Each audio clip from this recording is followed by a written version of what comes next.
ప్రియులారా, మత్తయి సువార్త 26వ అధ్యాయము ఆహ్, 9వ వచనం వరకు మనం గడిచిన దినాన ధ్యానం చేసి ఉన్నాము. యేసుక్రీస్తు ప్రభువుల వారి మరణము కొరకు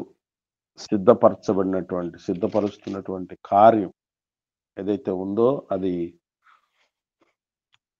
మనం 6వ వచనం నుండి ఆహ్, 9వ వచనం వరకు 4 వచనాల్లో ఉన్నటువంటి విషయాలను ధ్యానం చేస్తూ వస్తే మనం ఇందులో ప్రధానంగా మరియా అనేటటువంటి ఆవిడ బేతనీయ ప్రాంతంలో కుష్ఠరోగి అయిన సీమోను ఇంట ఈ కార్యం చేయడానికి కారణం ఏంటన్నటువంటి విషయాలు తెలుసుకోవటం జరిగింది.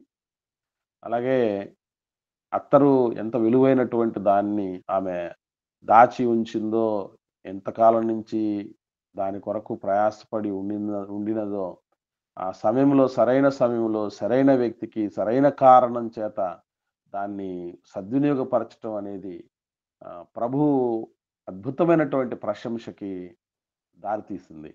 ఎందుకు ఆమెను ఆ రీతిగా ప్రభువు ప్రశంసించగలిగాడు? రేపు మనల్ని గూడా ప్రభువు అలా చేయాలంటే మనమేం చేయాలి? ఆమె చేసినటువంటి కార్యములు అంత విశేషమైన, ఘనమైన, శ్రేష్టమైన మంచి కార్యం అన్నాడు ప్రభువు. ఎందుకు అలా? ఏముంది అందులో అన్నటువంటి విషయాలను ఈ దినం మనం ధ్యానం చేసే ప్రయత్నం చేద్దాం. మత్తయి సువార్త 26వ అధ్యాయము 10వ వచనం నుండి 13వ వచనం వరకు. ఈ 4 వచనాలు మనం ధ్యానిద్దాం. నేను చదువుతున్నాను. దయచేసి జాగ్రత్తగా ఫాలో అవ్వాల్సిందిగా ప్రేమతో మనవి చేస్తున్నాను. యేసు ఆ సంగతి తెలుసుకొని, ఈ స్త్రీ నా విషయమై ఒక మంచి కార్యము చేసెను. ఈమెను మీరేలా తొందర పెట్టుచున్నారు? బీదలు ఎల్లప్పుడూ మీతో కూడా ఉన్నారు కానీ నేనెల్లప్పుడూను మీతో కూడా ఉండను. ఈమె ఈ అత్తరు నా శరీరం మీద పోసి నా భూస్థాపన నిమిత్తము దీనిని చేసెను. సర్వలోకమందు ఈ సువార్త ఎక్కడ ప్రకటింపబడినో అక్కడ ఈమె చేసినదియు ఈమె జ్ఞాపకార్థముగా ప్రశంసింపబడునని మీతో నిశ్చయముగా చెప్పుచున్నానని వారితో అనెను. యేసుక్రీస్తు ప్రభుల వారు వాళ్ళ ఆలోచనలు ఎరిగి అనే మాట కనబడుతుంది చూడండి. ఆ సంగతి తెలుసుకొని. ఎలా తెలుసుకోవడానికి అవకాశం ఉంది అంటే చాలా సందర్భాల్లో మనకు ఏముంటుందంటే వీళ్ళు సర్వసాధారణంగా పెద్దలుగా ఉన్నటువంటి వాళ్ళ ముందు కొందరు మాట్లాడడానికి సంకోచిస్తారు. బేసికల్లీ అది కొంచెం ఒక విధంగా మంచి పనే అయినప్పటికీ గూడా కొన్ని సందర్భాల్లో సరైంది కాదు. పెద్దల విషయంలో లేకపోతే మనకేదైనా సందేహం ఉన్నప్పుడు దాన్ని నివృత్తి చేసుకోవటానికి అడిగే విషయాలు కొన్నుంటాయి. కొన్ని విషయాలు ఆహ్, కాస్త చిన్నవాళ్ళ సమక్షంలోనే తెలుసుకోవాల్సినవి, నేర్చుకోవాల్సినవి ఉంటాయి. అవి కాసేపు ప్రక్కన పెట్టగలిగితే ఇక్కడ గుర్తుపెట్టుకోవాల్సిన విషయం ఏంటంటే, యేసుప్రభుల వారు ఆ సంగతి తెలుసుకొనన్నట్టు. వాస్తవంగా శిష్యులు అక్కడ యేసు ప్రభు వినేటటువంటి రీతిగా మాట్లాడుకున్న వాళ్ళు గాదు. ప్రభు అంటే వాళ్ళకు అపారమైనటువంటి భక్తి, గౌరవాలు.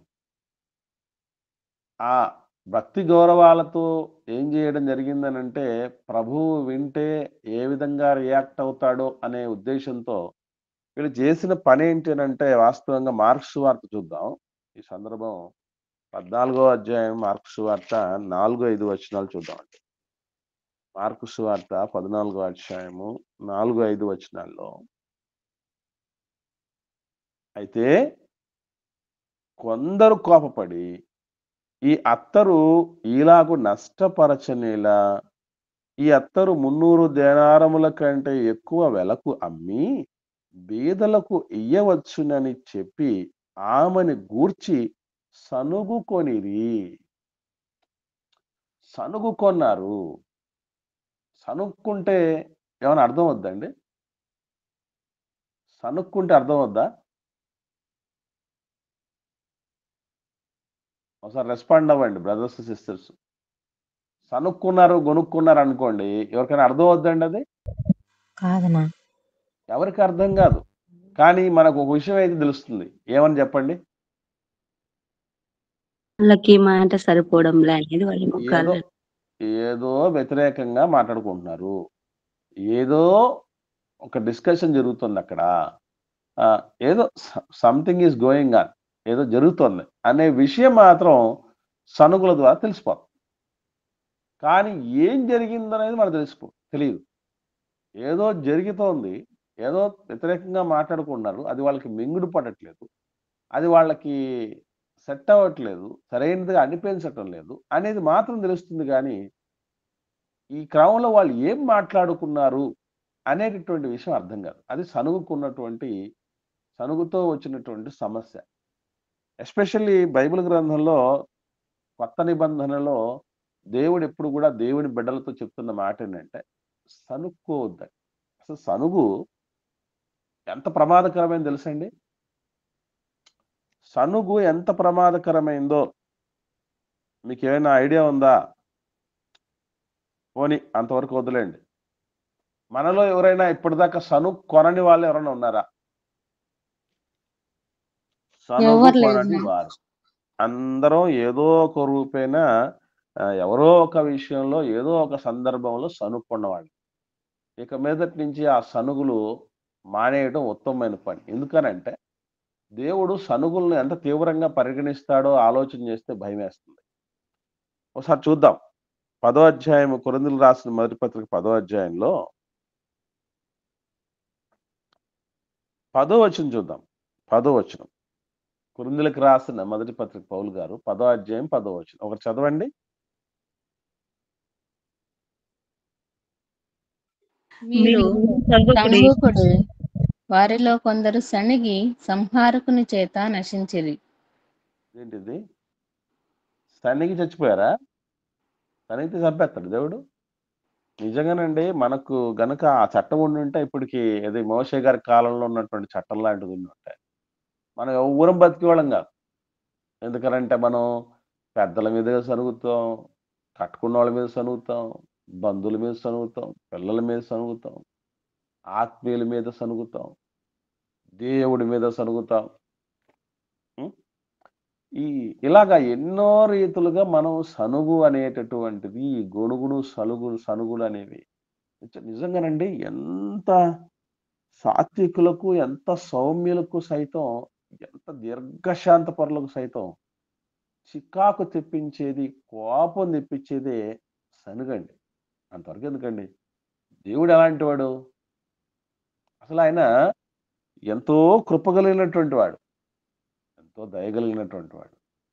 అంత కృపా కనికరములు, దయా వాత్సల్యతలు కలిగినటువంటి దేవుడే చంపేయాలిరా వెళ్ళి అన్నంత నిర్ణయం తీసుకున్నాడంటే, ఇప్పుడు ఒక వ్యక్తిని చంపేయాలి అంటే ఏం కారణాలు అనుకుంటాం మనమైతే?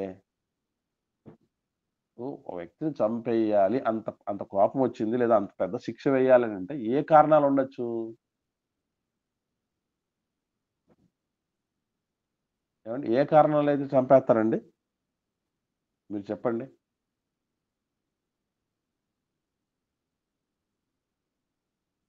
అంటే వాళ్ళను చెప్పండి అక్క. హత్య చేసిన వాళ్ళను మనకు చంపాలనిపిస్తుంది. ఎవరినో ఒకరిని చంపినటువంటి వ్యక్తులను చంపాలనుకుంటాం. ఇంకా ఆడపిల్లల పట్ల అసభ్యత. ఆడబిడ్డల్ని పాడు చేసినటువంటి వాళ్ళని చంపాలనే ఆలోచన వస్తుంది. ఇంకా చెప్పాలంటే ఒక ఒక కుటుంబాన్ని దారుణంగా నాశనం చేసినటువంటి వాళ్ళను, లేకపోతే మోసం చేసేటువంటి వాళ్ళను, దేశద్రోహం చేసినటువంటి దేశద్రోహం నేరం అన్ని నేరాల్లో కంటే గొప్ప నేరం. కానీ వీటన్నిటికంటే దేవుడు తీవ్రంగా ఏం చెప్తున్నాడంటే అందుకే మీరు గమనించండి. ముఖ్యంగా కుటుంబాల్లో గొడవలకు ముఖ్యమైన కారణం తెలుసా? బంధువుల మధ్య గొడవలకు కారణాలు ఇదేనండి. ఏదో సనుక్కుంటారు. ఏదో సనుక్కుంటారు. ఆ సనుగు అత్యంత ప్రమాదకరమైనది పిల్లరా. ప్రభువుల వారు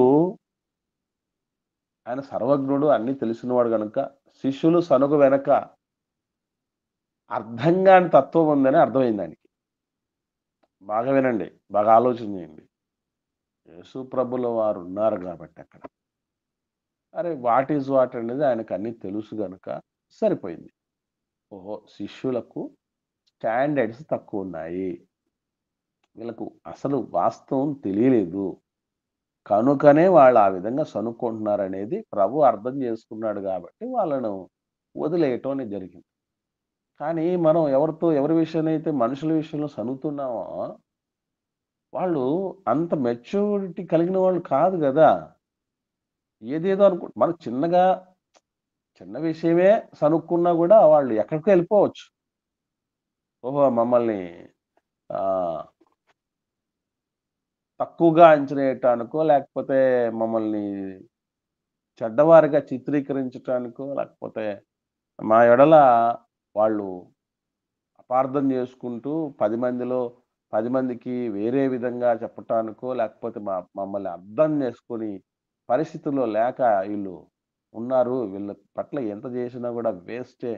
ఎక్కడెక్కడికో ఎళ్ళిపోతారండి సనుగులు అంతవరకు తీసుకెళ్తాయి మర్చిపోకండి. దేవుడంతట ఆయనకే చికాకు పెట్టాయండి సనుగులు. కాబట్టి అందుకే సనుక్కోకూడదు ఎవరు. ఇప్పుడు మీకేదన్నా ప్రాబ్లమ్ ఉంది, సందేహం ఉంది. సనుక్కోకుండా ఒకరి చెవిలో ఒకరు గొనుక్కోకుండా పెద్దల చెవున పడేయాలి. అమ్మనాన్నల చెవున పడేయాలి చెప్పేసేయాలి. సంఘంలో సేవకుడి చెవున పడేయాలి. కానీ సమస్యలంతా నేను చూస్తూ ఉంటాను. నాకు ఎక్కడెక్కడి నుంచో ఎవరెవరి దగ్గర నుంచో ఇన్ఫర్మేషన్ వచ్చేస్తది తప్ప, డైరెక్ట్‌గా వ్యక్తుల నుంచి ఇన్ఫర్మేషన్ రాదు. ఎవరైతే ప్రాబ్లమ్ ఫేస్ చేస్తున్నారో వాళ్ళ దగ్గర నుంచి రాదు ఇన్ఫర్మేషన్. ఎందుకు రాదు అనంటే, ఈ ఈడు ఎట్లా డీల్ చేస్తాడో ఏమో! ఎక్కడ మాకు ఏ విధంగా ఆహ్, మాకు గూడా ఇబ్బందికరమైన పరిస్థితులకు వస్తారో అని రకరకాలుగా ఆలోచన చేసి, విషయాన్ని మా దగ్గరకు తీసుకురారు. సరే ఏది ఏమైనా గుర్తుంచుకోవాల్సిన విషయం ఏంటంటే, సనుగులు ఎవరికీ ఎప్పుడూ మంచిది కాదు. ఏమున్నా స్ట్రెయిట్ ఫార్వర్డ్‌గా ఫైట్ చేయగలిగినటువంటి పరిస్థితి ఉండాలి. అది ఎవరికైనా మంచిదే. ఓకే. ప్రభుల వారు లాంటి వాళ్ళే అన్ని చోట్ల దొరకరు. మనుషుల మధ్య రిలేషన్‌షిప్స్ కలిగినటువంటి వాళ్ళు. కాబట్టి ఖచ్చితంగా మనం అందరం గూడా చేయాల్సిన పనేంటంటే, ఏం ఏమున్నా గూడా ఏదో వరపుచ్చాలు కలిగినప్పుడు సనుగులకు చాలా దూరంగా ఉండి బతకటం చాలా ఉత్తమమైనటువంటి పని. సాధ్యమైతే, శక్యమైతే అది మనం అలవరుచుకోవాలి. ఇకపోతే ఆమె ఒక మంచి కార్యం చేసింది అంటున్నాడు ప్రభు. ఒక మంచి కార్యం చేసింది. ఏంటి ఆ మంచి కార్యం? 11వ వచనం కొద్దాం. 11వ వచనం. మత్తయి సువార్త 26వ అధ్యాయము 11వ వచనం. 11వ వచనం. బీదలు బీదలు ఎల్లప్పుడూ హ్మ్. మీతో చదవండి. కూడా ఉన్నారు గాని నేనెల్లప్పుడూ మీతో కూడా ఉండను. ఈమె ఈ అత్తరు నా శరీరము మీద పోసి నా భూస్థాపన నిమిత్తము దీనిని చేసెను. ఒక చిన్న విషయం గమనించండి ఇక్కడ. బీదలు ఎల్లప్పుడూ మీతోనే ఉంటారు. ప్రభువు ఇచ్చినటువంటి ఒక బోల్డ్ స్టేట్మెంట్. ఏవండీ? యేసు ప్రభువు వారు చెప్పినటువంటి ఈ స్టేట్మెంట్ మీరు బాగా గమనించగలిగితే, బీదలు ఎప్పుడు మీతోనే ఉంటారట. ఎప్పుడు బీదలు మీతోనే ఉంటారు అని చెప్పింది యేసు ప్రభు శాపమా? శాసనమా? ఏవండీ? బీదలు ఎల్లప్పుడూ మీతో ఉంటారు అని చెప్పినటువంటి ఈ మాట ప్రభువు ఇచ్చిన శాసనమా? లేకపోతే శాపమా? శాపం కాదన్నా శాసనమే. ఇప్పుడు ప్రభువుల వారు శాసనం చేశారంటే, బీదలుగా మనం ఉండాలని ఆయన ఇష్టమా? మనం కాదన్నా. దేవునికి బిడ్డలమే కదండీ! మన పిల్లల్లో ఎవరైనా బీదలుగా ఉండాలి, పేదగా బతకాలి అని మనం అనుకుంటామండి. ఎవ్వరమైనా అనుకుంటాం మనం అసలు మన పిల్లలు. అరే! ఉన్న దుస్థితి మనం అనుభవించినటువంటి ఈ దుస్థితి పిల్లలు అనుభవించకూడదు అనుకుంటాం కదా! మనం 2 పూటలు తింటే 3 పూటల పిల్లలు తినాలనుకుంటాం. మనం 4, 5 రకాల బట్టలు కడితే వాళ్ళు 40 రకాల బట్టలు కట్టాలనుకుంటాం. మేము 10 పైసలు సంపాదిస్తే వాళ్ళు రూ. 10,000 10,00,000 సంపాదించాలనుకుంటాం. మనం ఏదో చాలని వసతులు ఉన్నటువంటి ఇంట్లో ఉండాలనుకుంటే, సకల సౌకర్యాలు కలిగినటువంటి గృహంలో పిల్లలు ఉండాలని అనుకుంటూ ఉంటాం. ప్రభు ఏంటి? ఆ విధంగా శాసించాడే అనుకుందాం. ఆ విధంగా శాసిస్తే ఆహ్, జీవితాలు ఏమైపోవాలి? వాస్తవంగా యేసు ప్రభువు శాపం కాదది. శాసనం కూడా కాదండి. మానవ నైజం ఏ విధంగా ఉండిపోతుందో అద్దం పట్టే మాటది. మనుష్యుడు ఒక మాట ద్వితీయోపదేశకాండంలో ఉంది. ఒకసారి చూద్దామండి. 15వ అధ్యాయం ద్వితీయోపదేశకాండం 11వ వచనంలో చూడండి ఏమని రాయబడిందో.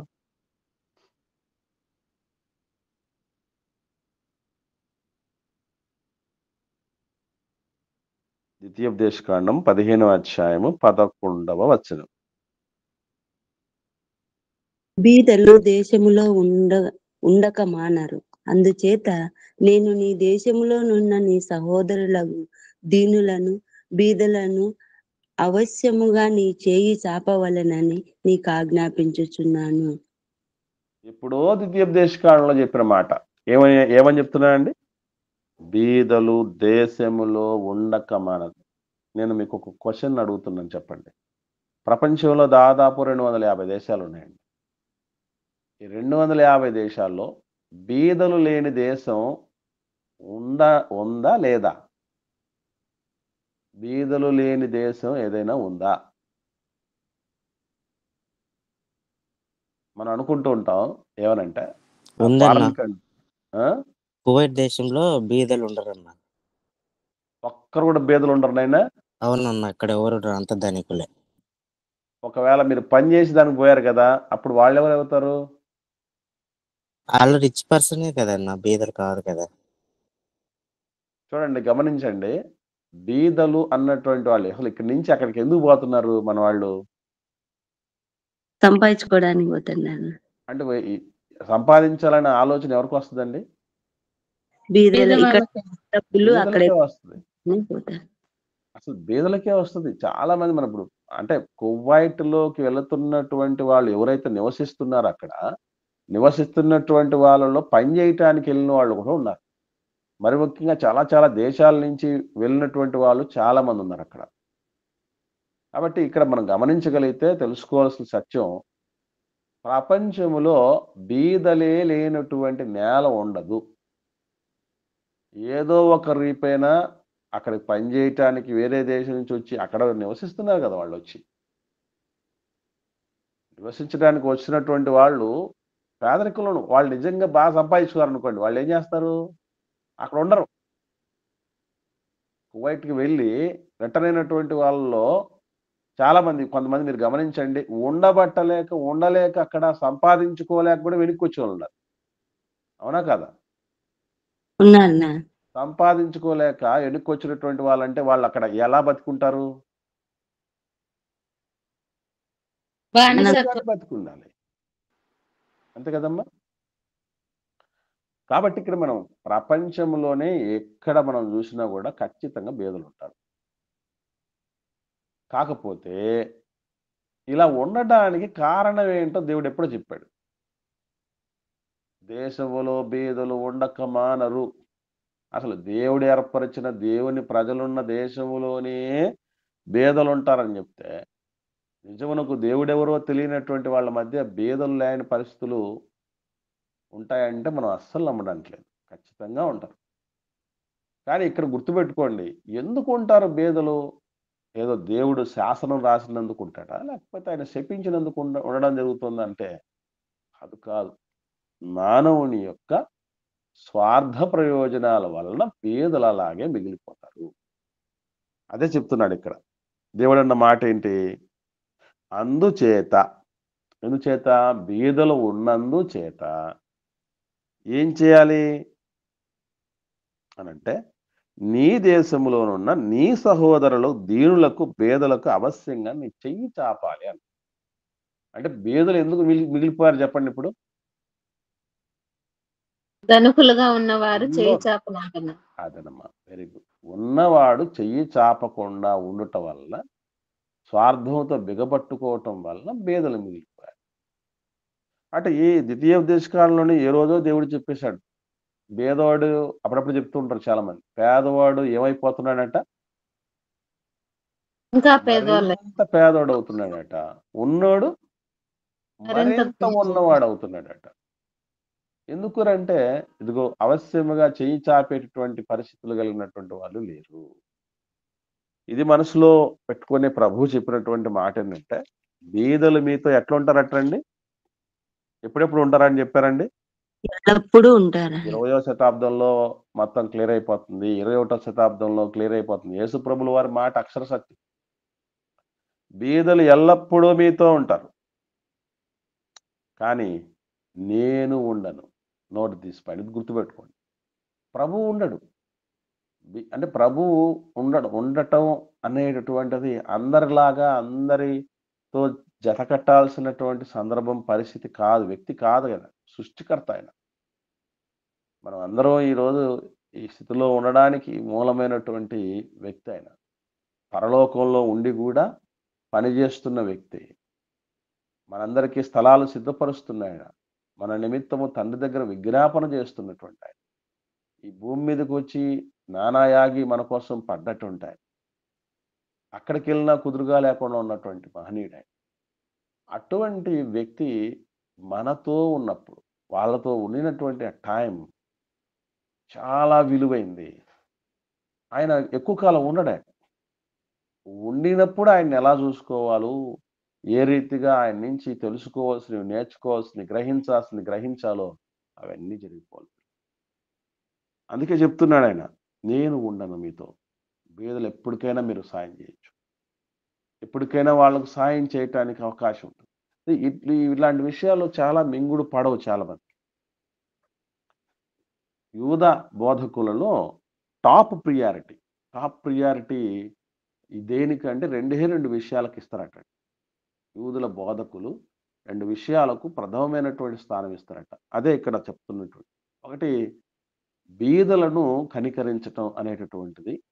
రెండవది, ఎవరైతే దేవుని తరపున ప్రతినిధులుగా ఉన్నారో, అంటే దేవుడి కొరకు ప్రత్యేకించబడిన వ్యక్తులు ఎవరైతే ఉన్నారో, ఆ వ్యక్తుల యొక్క ఆఖరి యాత్ర, అంతిమ యాత్ర, భూస్థాపన గౌరవప్రదంగా, ఘనంగా జరగాలి. ఈ రెండింటిలో కూడా ప్రధానమైనది, ప్రాముఖ్యమైనది ఏంటనుకుంటున్నారు? బీదలను కనికరించటమా, లేకపోతే దైవ ప్రతినిధుల యొక్క, లేదంటే విశ్వాసుల, పరిశుద్ధుల యొక్క భూస్థాపన కార్యం ఘనంగా జరగటమా?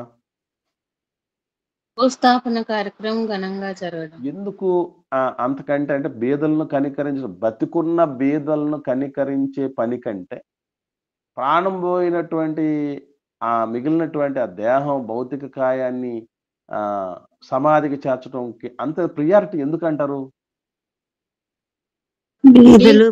ఉంటారు వాళ్ళకి, ఇప్పుడు కాకపోయినా మళ్ళైనా సాయం చేయొచ్చు వేరే ఏ రీతిలో అయినా. ఓకే, ఇంకా ఏమన్నా? ఈయన అందరిలాగా చనిపోవటం లేదు కదా నాయన, మన నిమిత్తం చనిపోతా ఉన్నాడు కాబట్టి. వెరీ గుడ్ అమ్మా. అసలు యాక్చువల్గా మనం ఆలోచన చేయగలిగితే మిగిలిన దైవజనులతో పోల్చినప్పటికీ కూడా, అంటే సాధారణ విశ్వాసులతో, ప్రజలతో పోల్చినప్పుడు దైవ ప్రతినిధులు గొప్పవాళ్ళు. ఆ దైవ ప్రతినిధులతో పోల్చినప్పుడు ప్రభువు ఇంకా గొప్పవాడు కదా. ఆయన అన్నిటికంటే ఘనుడైనటువంటి వ్యక్తి. మరి ఆయన విషయంలో ఆ విధంగా చేయటం అనేది సముచితమైనటువంటి చర్య. అంత మాత్రమే కాకుండా కామన్గా మనం ఆలోచన చేస్తే గుర్తుపెట్టుకోండి, విందు జరుగుచున్న ఇంటికి వెళ్ళుట కంటే ప్రలాపించుచున్న వారి ఇంటికి వెళ్ళటం మేలు అన్నాడు. ఏం మేలు జరుగుతుంది అక్కడ అని అంటాడు, మరణము అందరికి వస్తుంది, దాన్ని మనసున పెట్టుకుంటారండి.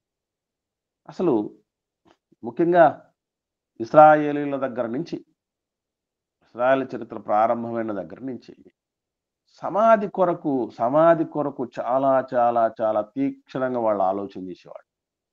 ఈవెన్ విశ్వాసులకు తండ్రి అయినటువంటి అబ్రహాము గారు మొదలుకొని ఒక పొలము, మక్పేలా గుహ అనేటువంటి ఆ పొలం, ప్లేస్ అనేది సపరేట్గా తీసుకొని, ఇప్పుడు మనం ప్లేస్ ఎందుకు తీసుకుంటామంటే 2 కారణాలతో తీసుకుంటాం. రెండు కారణాలు. ప్రపంచంలో ఎవ్వరం మనం ప్లేస్ అనేది కొనుక్కున్న 2 కారణాలతోనే కొనుక్కుంటాం. ఏమిటది? ఒకటిది అంటే ఇల్లు కట్టుకోవడానికి ప్లేస్ తీసుకుంటాం ఒకటి. రెండవది దాన్ని అమ్ముకోవటానికి, ప్రాపర్టీగా రేపు ఎప్పుడైనా మంచి రేట్ వచ్చినప్పుడు అమ్ముకోవటానికి తీసుకుంటాం. ఈ 2 కారణాలతో తప్ప వేరే కారణాలతో మనం తీసుకోం. కానీ భూమి తీసుకోవాల్సింది ముఖ్యంగా మూడవ కారణం కూడా ఉంది. అది మన సమాధి కొరకు. యెస్. సమాధి కొరకు. ఇప్పుడు అరిమతె యోసేపు గారు ఏం చేశారటండి? సమాధి తొలిపించుకొని పెట్టుకోండి. అంత డబ్బులున్న ఆయనకి ఈ పిచ్చి ఏంటండి బాబు? ఎప్పుడైనా ఆలోచన చేశారా? ఇప్పుడు ధనవంతుడు అని చెప్పబడింది దానికోసం. అంత ధనవంతుడు సమాధి తొలిపించుకోవటం ఏంటి? అందులో మరలా ఎట్లాంటి సమాధట? రాతి రాతితో సమాధటండి. రాతి సమాధి. అప్పుడప్పుడు చెప్తూ ఉంటారు కదా, పాలరాయి సమాధి ప్రపంచ వింత అని. అలాగే ఈజిప్ట్ పిరమిడ్స్ ఉన్నాయి కదా, ఆ పిరమిడ్స్ కూడా రాళ్లతోనే కట్టింది. ఇవి చూస్తున్నారు మనవాడే, మన సోదరుడు, మన ఆత్మీయుడు, మన పితరుడుగా ఉన్నటువంటి అరిమతె యోసేపు గారు బతుకుండగానే సమాధి కట్టేసుకున్నాడు. ఇది రాతితో తయారు చేసేసుకున్నాడు. ఇక్కడే కాదు, ఈవెన్ యోసేపు గారు కూడా ఐగుప్తు ప్రాంతంలో ఉండగా చనిపోయినప్పుడు ఆయన చెప్పిన మాట ఏంటి? తర్వాత తరాలకి, నా ఎముకలు, మీరు మళ్ళీ తిరిగి వచ్చే సమయానికి ఇక్కడ ఎముకలు మిగులుంటాయి, ఎముకలు కూడా ఇక్కడ ఉండకూడదు, తీసుకెళ్ళి దేవుడు వాగ్దానం చేసిన భూమిలో నన్ను పాతేయండి.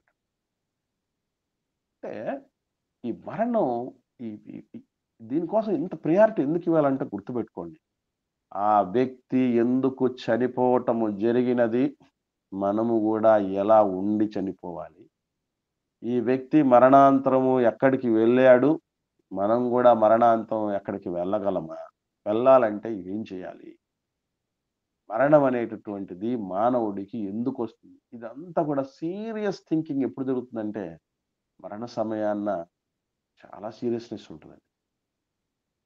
నాకు పెళ్ళిళ్ళకు సందేశం ఇవ్వడానికి అంతగా ఇష్టం ఉండదండి. ఎందుకంటే ఎవ్వరూ సాధారణంగా వినరు. ఈవెన్ పెళ్లి కొడుకు పెళ్లి కూతురుతో సహా కూడా వినరండి. ఎందుకంటే వీళ్ళు వినాలని చూసినా కూడా ఆ కెమెరామెన్లు ఉన్నారు చూసారా, కెమెరామెన్లు ఉన్నారు కదా, పిల్లలు ఫోటోలు తీసేటువంటి వాళ్ళు ఉంటారు కదండి, వాళ్ళు ఏం చేస్తారండి, చూసేయమని అడుగుతాను. ఇట్లా తిరుగు, అట్లా తిరుగు, ఈ స్టిల్ పెట్టు, ఆ స్టైల్ కొట్టు, ఆమెను చూడు స్ట్రైట్ గా, అయ్యా నువ్వు ఈయన చూడు, ఇదే ఉంటది. అక్కడ వాక్యం చెప్తూ ఉంటే వీళ్ళ పంచాయతీలు వీళ్ళవి. కాబట్టి ఇక్కడ మనం అదే ప్రలాపించుచున్న వారి ఇంటి దగ్గర పరిస్థితులు ఎట్లా ఉంటాయంటే, అందరూ ఒక సీరియస్ థింకింగ్ లోకి వెళ్ళిపోతారు. అరే ఇప్పుడు దాకా మనతో పాటు ఉండి తిరిగి తిని ఎన్నో కబుర్లు చెప్పి ఇంత ప్రేమను పంచి ఎన్ని రీతిలుగా ఆదరించి, లేదా మనతో కొట్లాడో పోట్లాడో ఎన్నో రకాలుగా చేసినవి నిశ్చేష్టులై పడున్నారు, అయిపోయింది, మనతో రిలేషన్ క్లోజ్ అయిపోయింది, ఏంట్రా జీవితం అని చాలా సీరియస్గా థింక్ చేస్తుంటారు. అక్కడ మాటలు కూడా చూడండి, మాట్లాడేవాళ్ళు ఎట్లా మాట్లాడతారండి చావు దగ్గర ఉన్నప్పుడు,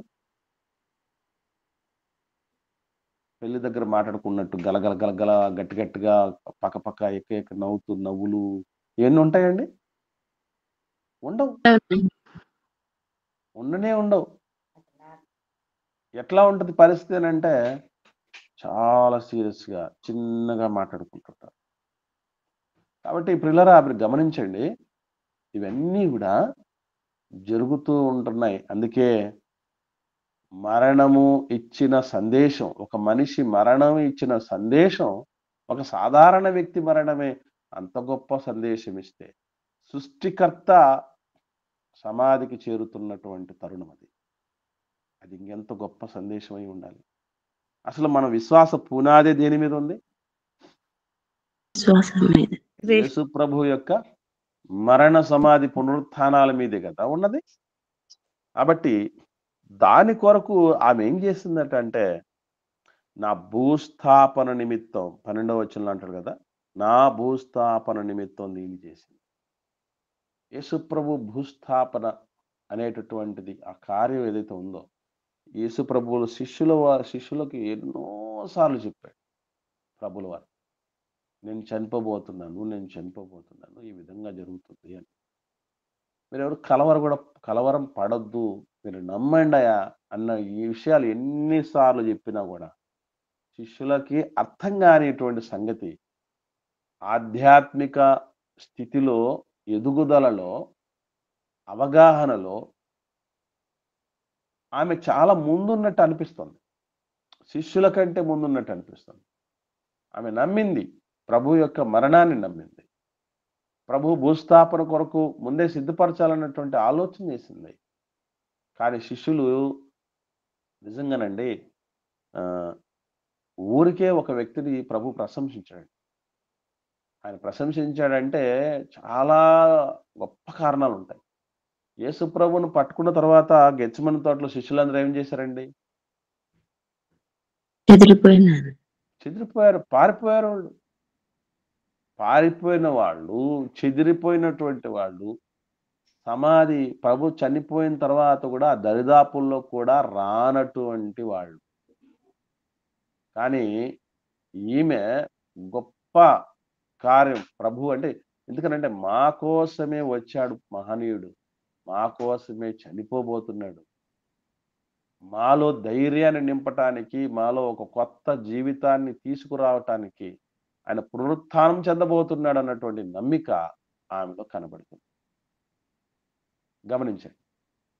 ఇదే విషయం అంటే యూదుల సాంప్రదాయం ప్రకారం మనం గమనించాల్సిన శ్రేష్టమైన సంగతి ఏంటంటే, విషయం ఏంటంటే పిల్లరా,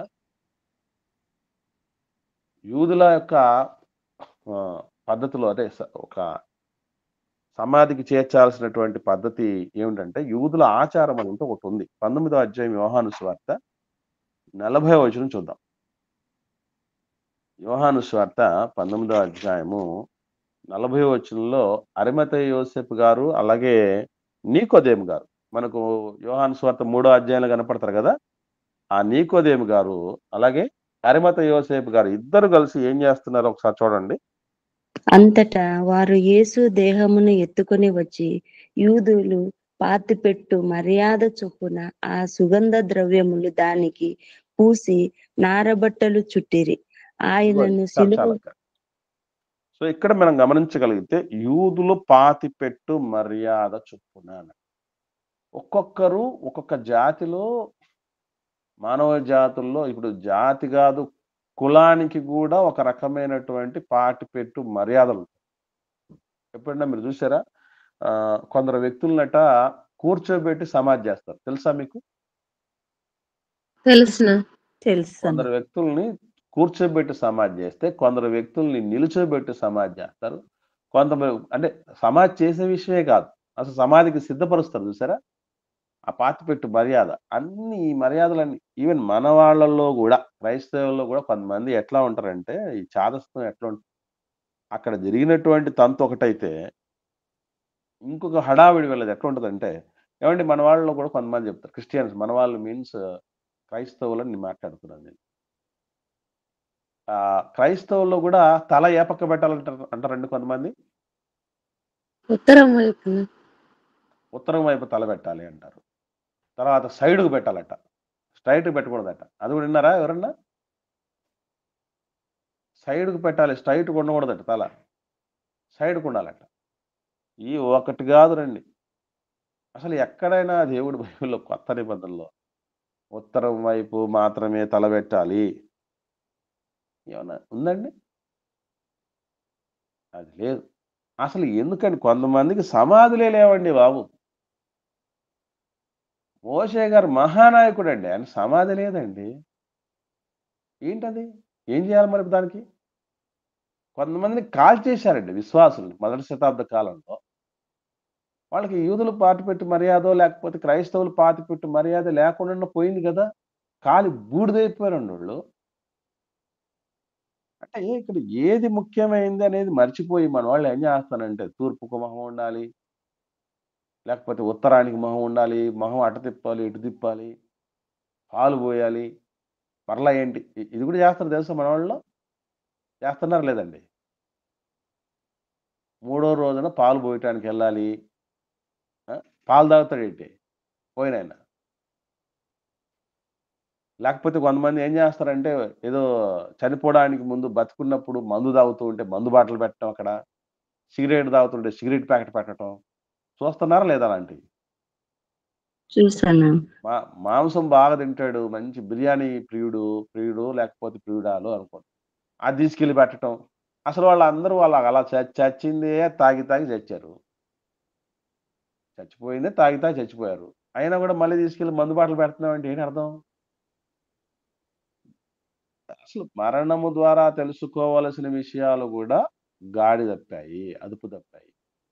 ఏదో లోకంలో ఎవడో పాట కట్టాడు. స్వతంత్ర దేశంలో చావు గూడా పెళ్లి లాంటిదే బ్రదర్ అని. ఎంతమందికి పండగ తెలుసండి ఒక చావు ఈరోజు కాలంలో? బాణాసంచా అమ్మేటటువంటి వాడికి గూడా ఆ రోజు ఖచ్చితంగా బాణాసంచా అంటే తెలుసు కదా మీకు బాణాసంచా అంటే? పటాకులు. టపాసులు అమ్మేటటువంటి వాళ్ళు వాడికి అమ్ముడు పోతాయి. ఒకవేళ డప్పు పెట్టారనుకోండి, డప్పు వాయించేవాడికి ఇంత పైసలు, గుంత మందు తవ్వినోడికి బింద పైసలు. బిర్యానీ. ఆ! తర్వాత పెట్టె అమ్మేవాడికి, సమాధి పెట్టి అమ్మేవాడికి, తర్వాతొచ్చేసి ఇలా రకరకాలుగా మొత్తం ప్రతి ఒక్కరికి గూడా. ప్రతిదానికి వాళ్ళకు రకరకాలైనటువంటి పండుగ. చిత్రం ఏంటంటే సాధ్యమైనంతగా ఈ మధ్య కాలంలో నేను చూస్తున్నాను. మందు తాగనటువంటి వాడు గూడా మందు తాగుతున్నాడు కొంత ఎప్పుడు చచ్చిపోయిన సందర్భంలో. ఎందుకట? బాధను మరచిపోవాలని. బాధలు మర్చిపోవడానికంట. దేవుడికి తెలీదండి పాపం. లేకపోతే మనందరికీ బాధలు మర్చిపోవడానికి ప్రతి ఒక్కడికి ఒక బుడ్డి ఇంట్లో ఉండేటట్టు పెట్టుంటే బాగుండు గదా! మందు బుడ్డి. ఆ! బాధలు తగ్గిపోవాలంటే మందు తాగాలని అది చెప్పినోడిని దాన్ని ఆళ్ళు పట్టుకోండి. ఉన్న చినుగు మరింత ఎక్కువైపోయి నష్టం మరింత ఎక్కువవుద్దండి దానివల్ల. అంతే తప్ప మరొకటి జరగదు గదా! సో, యూదుల పాతిపెట్టు మర్యాద ఏమిటిరంటే అక్కడ చెప్పబడింది ఏమిటట అంటే వాళ్ళు యు ఆ సుగంధ ద్రవ్యాలు దానికి పూస్తారట. సుగంధ ద్రవ్యాలు దేవుని కోసం బ్రతికి చచ్చిపోయినటువంటి దేహానికి పూడ్చారు. కారణం ఏంటంటే, ఆ దేహం సాధారణంగా ఈ లోకంలో బతకలేదు. ఆ కాళ్ళు, మోకాళ్ళు ప్రార్థన చేసినటువంటి కాళ్ళు. ఆ పాదాలు సువార్త సేవ కొరకు పరుగులు తీసిన పాదాలు. ఆ నోరు స్తుతులు చెల్లించిన నోరు. అనేకులను విమోచించిన నోరు. సమాధానం కలగాలని పనిచేసినటువంటి నోరు. ఆ చేతులు పరిశుద్ధ గ్రంథాన్ని పట్టుకున్న చేతులు. సత్క్రియలు చేసినటువంటి చేతులు. ఆ తలంపు, ఆ మెదడు ఎప్పుడూ దేవుడని తపన పడినటువంటి పరిస్థితి. కాబట్టి అది సాధారణమైనటువంటి దేహం కాదు. విలువైనదది. సుగంధ ద్రవ్యాలు బతికున్నప్పుడు మాత్రమే కాదు కొట్టుకోవాల్సింది. దేవుడి కోసం బ్రతికి చచ్చిపోయినటువంటి వ్యక్తికి, ఆ వ్యక్తి దేహానికి సుగంధ ద్రవ్యాలు పోస్తున్నాను అంటే, అందులో వాళ్ళ విలువైనవి. అటువంటివి వేస్తున్నామంటే, ఆ బ్రతుకు విలువైనది అని చెప్పటానికి, ఘనమైనది అని చాటటానికి ఒక మనిషి చనిపోయినప్పుడండి, జనాలు ఎక్కువ మంది రావటం గూడా ఆయన భక్తి జీవితానికో, లేకపోతే ఆయన బతికిన బతుకుకు గీటురాయండి. ఆయనో, ఆవిడో అంత సులభంగా వస్తారండి జనాలు. ఏవండీ? పెళ్ళికి పోతారేమో గానీ, చావుకొస్తున్నారనుకోండి, అంత సులభమైన వ్యక్తిత్వం ఉన్నటువంటి వాళ్ళకి రారండి. వస్తారండి చెప్పండి? సాదాసీదాగా ఏదో బతికామంటే బతికాం అన్నటువంటి వాళ్ళ పరిస్థితులు ఉన్నప్పుడు ఆహ్, వాళ్ళు రారండి. అందరూ ఈ లోకంలో ఎంతోమంది పోతున్నారు. వీళ్ళొకరు పోయారు అని లైట్ తీసుకుంటారు. కానీ ఇప్పుడు మీరు గమనించాల్సిన విషయం ఏంటంటే, వీళ్ళు ఇద్దరొచ్చినా గూడా ఏం జేస్తున్నారంటే, యూదుల పాతిపెట్టు మర్యాదకు ఏమాత్రం తీసిపోలేదు. శిష్యులు లేరక్కడ. శిష్యులు గూడా చేయలేని పని అరిమత యోసేపు గారు, నీకోదేము గారు చేయని పని గూడా ప్రభు బతికుండి చివరిలో ఇంగ ఆఖరి దశకొచ్చేసాడాయన. ఆ దశకొచ్చినటువంటి విషయాన్ని పసిగట్టి నమ్మింది ప్రభు చెప్పినటువంటి మాటకి మరియమ్మ. అందుకే ఆమె ఆ విధంగా చేస్తుంది అని చెప్పడం జరిగింది ప్రభు. ఇక కింది చదువుదాం. మంచి మాట 13వ వచనంలో ఉంది. సర్వలోకమందు మత్తయి సువార్త 26వ అధ్యాయం 13వ వచనం. సర్వలోకమందు ఈ సువార్త ఎక్కడ ప్రకటింపబడినో అక్కడ ఈమె చేసినది ఈమె జ్ఞాపకార్థముగా ప్రశంసింపబడునని మీతో నిశ్చయముగా చెప్పుచున్నానని వారితో అనెను. ఏమండి, ఇప్పుడు సువార్త ప్రకటిస్తున్నటువంటి వాళ్ళకి జ్ఞాపకార్థంగా ఆమెను ప్రశంసించటం అంటే ఎట్లా అనుకుంటున్నారు? ఎలా అది? ఏం తెలుసుకోవాలంటారు దీని ద్వారా మనకు? అర్థమైన వాళ్ళు చెప్పండి.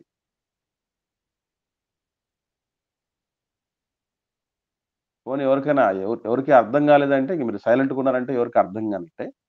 ఇక్కడ మనం గుర్తుపెట్టుకోవాల్సింది ఏంటంటేనండి, ఇక్కడ సువార్త యేసు ప్రభు యొక్క భూస్థాపన అంటే దేంట్లో భాగం అది? సువార్తలో భాగం. సువార్తలో భాగం.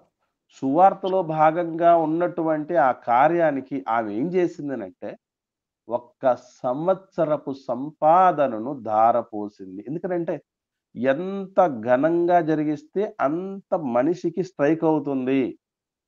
గమనించండి. ఎంత స్ట్రాంగ్‌గా చేస్తే, ఎంత బలంగా చేస్తే అంతగా లోకానికి అర్థం అవుతుంది.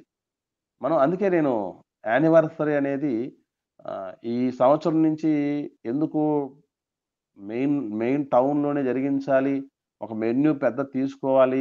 బయట నుంచి సేవకుల్ని 10 మంది గుర్తింపగలిగిన వాళ్ళకి తీసుకురావాలి అనే ఆలోచన ఎందుకు చేసామంటే, ఘనంగా అనేకులకు తెలియగలగాలి. మనం అంటూ ఒక సేవలో, మినిస్ట్రీలో ఉన్నాము. ఎంతోమంది ఈవెన్ సంఘాలకు గూడా వెళ్ళని వాళ్ళు ఉన్నారండి. రకరకాలైనటువంటి డిస్టర్బెన్సెస్‌లో భాగంగా. అలాంటి వాళ్ళందరికి గూడా మనం అంటూ పరిచర్య ఇక్కడ జరుగుతోంది కడపలో అన్నటువంటి విషయం అర్థం కావటానికి మామూలు పరిస్థితి కాదండి. చాలా ఎక్స్‌పెన్సివ్ కార్యక్రమాలకు శ్రీకారం చుడుతుంది. కారణం ఏంటంటే, అది జరగకపోతే, అది చెయ్యకపోతే, కష్టంలే అనుకుంటే, మనం ఎవరికి రీచ్ అవ్వలేం. దేవుడి మాట 10 మందికి రీచ్ అవ్వగలని. సువార్త అనేది అంత ఘనంగా ఎందుకు చెప్పాడు ప్రభు? యేసు ప్రభువు అంత ఘనంగా మరియమ్మ గారి గురించి ఎందుకు చెప్పాడంటే, అంతగా ఆమె ఖర్చు చేయగలిగింది. పిండి కొద్దీ రొట్టె అంటారే. ఖర్చు చేసిన కొలది కలిసొచ్చేటటువంటి పరిస్థితి ఉంటది. అది మర్చిపోకండి. ఏవండి? దీన్ని మనం సీరియస్‌గా ఆలోచన చేస్తే సువార్త నిమిత్తం మనం ఏం చేయాలో తెలుసండి? ఒకసారి చూద్దాం మంచి మాట. 8వ అధ్యాయం మార్కు సువార్త 34, 35 వచనాలు. మార్కు సువార్త 8వ అధ్యాయము 34, 35 వచనాలు చూడగలిగితే, అంతటా అంతటా ఆయన తన శిష్యులను జనసమూహమును తన యొద్దకు పిలిచి, నన్ను వెంబడింపగోరువాడు తన్ను తాను ఉపేక్షించుకొని తన సిలువ ఎత్తుకొని నన్ను వెంబడింపవలెను. తన ప్రాణమును రక్షింపకొనగోరువాడు పోగొట్టుకొనును. నా నిమిత్తమును సువార్త నిమిత్తమును తన ప్రాణమును పోగొట్టుకునివాడు దానిని రక్షించుకొనును. సువార్త కోసం ఆ రోజు యేసు ప్రభువు యొక్క భూస్థాపన కోసం 1 సంవత్సరపు సంపాదన ఆంబెడితే దానికి వామ్మో అనుకుంటున్నాం మనం. ప్రభు చెప్పిన మాట ఏంటంటే, సువార్త నిమిత్తం ఏం పోగొట్టుకోవచ్చటండి? ప్రాణమే ప్రాణం కంటే విలువైంది ఏముందండి? మన 40 సంవత్సరాల సంపాదన ప్రాణానికి సరిపోద్దా? సరిపోదు. అసలు మనం ఎన్ని సంపాదించామో ఆ సంపాదించిన సంపాదన అంతా ప్రాణంతో సమానం కాదు. కానీ ఆ ప్రాణం సైతం ప్రశాంతంగా ఏ ఆలోచన ఏమి లేకుండా, అరమరికలు ఏమి లేకుండా, తటపటాయింపు లేకుండా, సంకోచం లేకుండా పెట్టగలిగినటువంటి ఏదన్నా ఉంది అనంటే అది సువార్త సేవ. ఎందుకనంటే అదే గదు మనల్ని రక్షించింది. సువార్తకి ఏం పేరుందో తెలుసండి? రక్షణ సువార్త అన్నాడు. సువార్తలో ఆశీర్వాదం ఉంది. సువార్తలో దేవుడి శక్తి ఉంది. సువార్తలో ఆత్మల రక్షణ ఉంది. సువార్తలో దేవుడి కలలు పండించేది ఉంది. అంత గొప్పది సువార్త. కాబట్టి ఆ సువార్త కొరకు మనం ఏం చేయొచ్చు అంటే ఎంతైనా ధారపోయచ్చు. అది గుర్తుపెట్టుకోండి. ఒక ఆత్మను రక్షించటానికి మనము ఎంత వరకు వెళ్ళినా కూడా తప్పు లేదు. ఇదే కార్యం మనం రేపు 11వ వార్షికోత్సవంలో చేయబోతున్నాం. ఇటు సంఘానికి మేలుకరంగా, అటు సంఘము వెలుపట ఉన్న నామకార్థులకు మేలుకరంగా, అలాగే అసలు సంఘములోనికి రాని వేరుపరచబడనటువంటి వాళ్లకు కూడా కనువిప్పుకరంగా కార్యక్రమాలు చేయటానికి సిద్ధపడుతుంది. కాబట్టి ఈ సేవలో 100% ప్రతి ఒక్కరూ కూడా ప్లాన్డ్గా, ప్రేయర్ఫుల్గా ప్రిపేర్ అవ్వండి. ఇది దేవుడు మనకిస్తున్న అవకాశం. సంవత్సరానికి ఒకసారి ఇలాగే చేయాలని నిండా ఆశతో, ఎదురుచూపుతో, ప్రార్థనాపూర్వకంగా సిద్ధపడుతుంది. మీలో కూడా అది ఉండాలి. ఎందుకంటే మనకు ప్రశంస రావాలి, మనకు నీతి కిరీటము దక్కాలి అని అంటే ఎవరి పాటికి వాళ్ళు ఇలాగే ఉండిపోతే కుదరదు. ఈరోజు మనం ఏదో మన సంఘాలకు మనం వెళ్ళొస్తున్నాం, మన గూగుల్ మీట్ మనం చూసుకుంటున్నాం, మన సంఘ కార్యక్రమాలు చూసుకుంటున్నాం. మరి మిగిలిన వాళ్ళ సంగతి ఏంటి? మనం నిన్ను వాళ్ళని పొరుగు వారిని ప్రేమించడం, ఇంత సంతోషం, ఇంత సంబరం మనం పొందుకుంటున్నాం కదా, ఇంత ఆనందం పొందుతుంది, ఇంత లబ్ధి పొందుతున్నాం, ఇన్ని మెనకువలు నేర్చుకుంటున్నాం. ఇప్పుడు ఈ గూగుల్ మీట్ 10 మందిని ఆహ్వానించడానికి అసలు మనదంటూ ఒక మినిస్ట్రీ ఉందనో, లేకపోతే మనం పాటలు రాస్తున్నామనో, మన సంఘము సహవాసం తరపున ఇన్ని చోట్ల విస్తరణలు శాఖోపశాఖలుగా ఉన్నాయనో, వాళ్ళు ఈ విధమైనటువంటి సేవ జరిగిస్తున్నారనో ఎవరికి సాధ్యమేమో తెలియదండి. మీకు చేదు నిజం చెప్తాను. కడపలో ఒక మినిస్ట్రీ అంటూ ఈ విధంగా జరిగిస్తుందని చాలా మంది కడపలోనే తెలియదు. దానికి కారణం ఎవరు అంటారు? ఎవరండి? మనమేనండి. మనమే. వినిపించేవాడు లేకపోతే వాళ్ళు ఎట్లా వింటారు? వాళ్ళు వినలేదు అనడం అనేది, వాళ్ళు రావడం లేదే, వాళ్ళు అందుబాటులో ఉండట్లేదే అనే దానికంటే ముందు మనం ఎంత చెప్పాము, ఎంతవరకు తెలియపరిచాం వాళ్ళకి. కాబట్టి ఇది మనం ఆలోచన చేయాలి. కనుక ప్రియులారా, మరియమ్మ గారు చేసినటువంటి పని ప్రశంసించబడింది. మరి మన పని ప్రశంసించబడునా? మనం సువార్త నిమిత్తం చేస్తున్నటువంటి పని ఎంత వరకు సఫలీకృతం అయ్యేది, ప్రభు ప్రశంసలు అందుకునేది, మనకు పరలోకాన్ని తెచ్చిపెట్టేది? ఇది మనం ఆలోచించాల్సింది. ఓకే, ఈ విషయమై ఎవరికైనా ఏమైనా సందేహాలు ఉంటే దయచేసి అడగండి. లేని పక్షాన ఒక ప్రార్థన చేయండి. మనం ముగించుకుందాం.